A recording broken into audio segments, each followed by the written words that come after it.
Cette vidéo-là, c'est une demande spéciale d'Anthony. Anthony, c'est pour toi que je la fais. Donc, j'ai regardé la vidéo de Darius J. Ward, qui était notre premier homme à atteindre le statut noir chez Younique. C'est quelqu'un qui vient du Royaume-Uni. Puis, dans sa vidéo sur sa chaîne YouTube que vous pourrez consulter ou vous abonner si vous voulez, ça s'appelle Lips Love Lashes. Donc, lui, il est surnommé le Lash Daddy. Puis, c'est un homme qui jamais travaillé dans l'industrie de la beauté. C'est pas un maquilleur professionnel, c'est pas un coiffeur, c'est pas quelqu'un qui était dans un environnement qui le prédisposait vraiment à travailler dans les cosmétiques. Donc, son background, c'était plutôt quelqu'un qui faisait... qui est un gars qui travaillait plus technique, donc c'est un spécialiste des réseaux sociaux.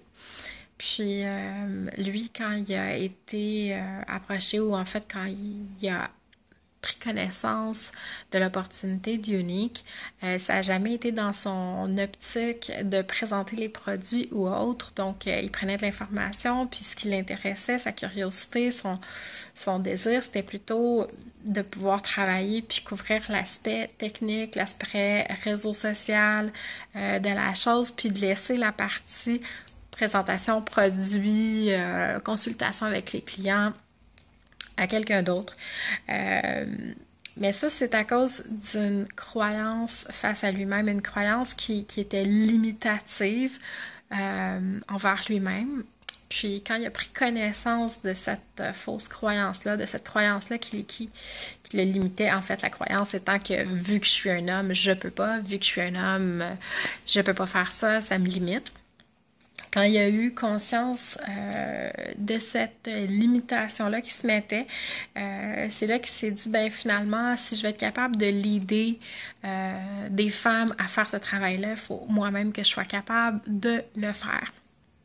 Donc, finalement, maintenant, il couvre vraiment tous les aspects de sa business, même les produits, même si c'est un homme qui se maquille pas, il a réussi puis à surmonter tout ça, puis à apprendre.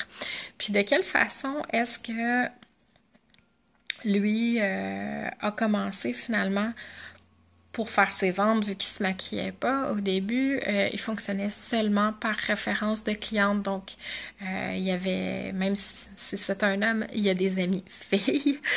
Donc, il y a eu quelques clientes. Ces clientes adoraient les produits. Puis, ils se fiaient beaucoup sur leur bouche à oreille pour être capable de dire « Ah, mais... » tel produit est excellent, j'ai une cliente qui l'a essayé, qui a adoré tel aspect. Donc, c'était toujours par les références de ses clientes qui étaient en mesure de parler des produits, puis donner du concret parce que lui, il les essayait pas. C'était comme ça qu'il fonctionnait au début.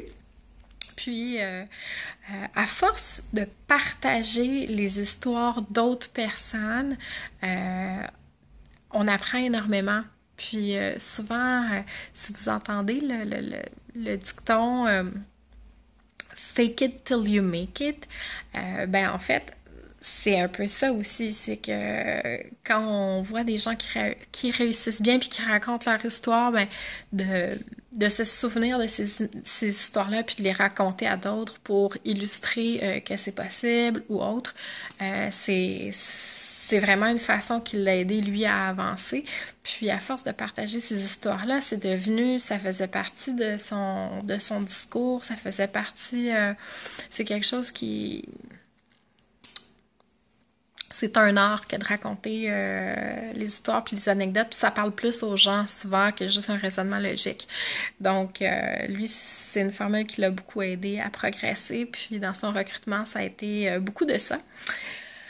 Donc, les conseils qu'il nous donne, c'est d'être nous-mêmes, d'être confiant en nous-mêmes. Peu importe si on est quelqu'un à la base qui saute partout, qui crie partout, ben il dit tant mieux en le faisant, puis en vous montrant sur votre propre personnes, vous allez attirer des gens qui aiment cette facette-là de vous. Vous allez attirer des gens qui vous ressemblent, qui fonctionnent bien avec ça. Si vous êtes quelqu'un qui se traîne les pieds puis qui regarde par terre et dit ben, c'est correct aussi, vous y allez à votre rythme, mais juste relever la tête puis sourire, ça peut aider sur un stage. C'est important de voir le potentiel, pas s'accrocher au résultat, mais voir vraiment à plus long terme où on s'en va, puis la direction. Utilisez le temps que vous avez.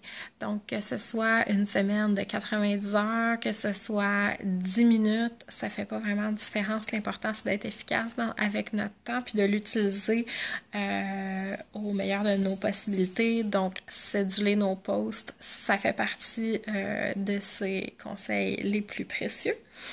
Ensuite, il a demandé à son audience de se lever debout. Donc, tout le monde s'est levé debout dans la salle.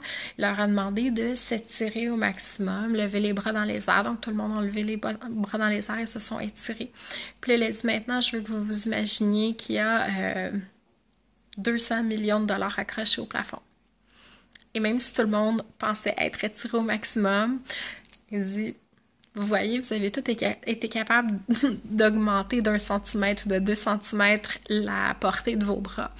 Puis ça, c'était sa façon d'expliquer que c'est possible de réclamer, de toucher les étoiles. C'est possible si on y croit, si on le voit, on est capable de pousser plus loin toujours, puis on est capable de réclamer notre dû.